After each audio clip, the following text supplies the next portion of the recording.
உங்கள் முயற்சிகளுக்கு ஏற்ப நிலம் மற்றும் சொத்து தொடர்பான விஷயங்களில் நல்ல வெற்றியை பெறுவீர்கள். கடந்த காலங்களில் சொத்துக்கள் வாங்கும் முயற்சிகளில் ஈடுபட்டு அது கைகூடாமல் இருந்தால் தற்போது அந்த முயற்சிகள் அனைத்தும் பிரச்சனைகள் அனைத்தும் முடிவுக்கு வரும்.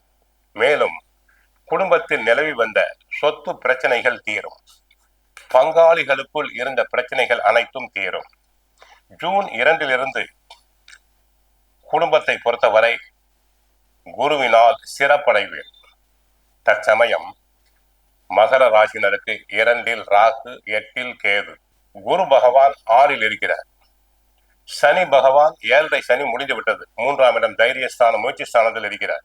ஆக குரு பயிற்சி ஜூன் 2 நடைபெறுகிறது. ஜூன் 2 குருவினால் சிறப்புகளை பெறுவேன். குடும்பம் நன்றாக இருக்கும். கடகத்தில் அமரும் குரு 9ஆம் பார்வையாக சனியை பார்ப்பதால் தொழில் துறை வளம் பெறும். குடும்பத்தை பொறுத்தவரை ஜூன் 2 கணவன் மனைவி உறவு மேம்படும். சுபகாரியங்கள் நன்கு நடைபெறும்.